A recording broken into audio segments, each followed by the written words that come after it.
Recently आपने सुना होगा कि हमारे देश के बहुत सारे स्टेट्स के चीफ मिनिस्टर लड़ाई कर रहे हैं कि हम बनेंगे ग्लोबल कैपेबिलिटी सेंटर। ये ग्लोबल कैपेबिलिटी सेंटर होता क्या है?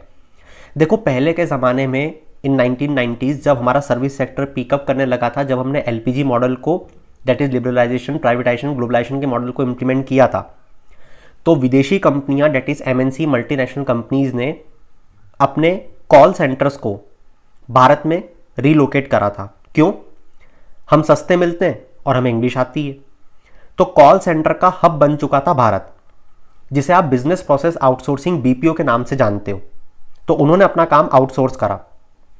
मगर अब एमएनसीज अपने खुद के सेंटर्स, जैसे उनके जो रिसर्च एनालिटिक्स के सेंटर हैं जहां पे रिसर्च होगी, उसके हब भारत में डेवलप कर रहे हैं।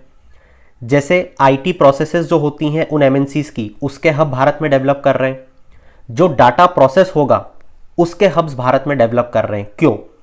क्योंकि भारत में आज की तारीख में जो ऑपरेशंस होते हैं वो बहुत ज़्यादा कॉस्ट इफेक्टिव है। भारत में जो स्किल्ड वर्कफोर्स है वो अवेलेबल है। भारत की सरकार की ease of doing business policy के अंतर्गत उन्हें बहुत सारे इंसेंटिव्स प्रोवाइड हो रहे हैं। पहले वो इन सेंटर्स को भारत में ओपन अप करते थे इसलिए ताकि वो टैक्स कम भर पाए, मगर अब वो अपने वैल्यू एडिशन के लिए उन सेंटर्स को यहां पे ओपन अप कर रहे हैं। साथ ही भारत की बहुत सारी cities, be it Pune, be it Hyderabad, be it Bangalore, वहां पे जो आईटी इकोसिस्टम है वो आज की तारीख में वर्ल्ड क्लास है। एंड ऑल्सो जो हमारी सरकार के इनिशिएटिव्स हैं जैसे डिजिटल इंडिया, उसके थ्रू हम डिजिटल ट्रांसफॉर्मेशन कर पा रहे हैं। तो ये सारे कारण है कि ग्लोबल कैपेबिलिटी सेंटर भारत बनने जा रहा है। फ्यूचर में ये बहुत बड़ा एम्प्लॉयमेंट जनरेशन का सोर्स बनेगा।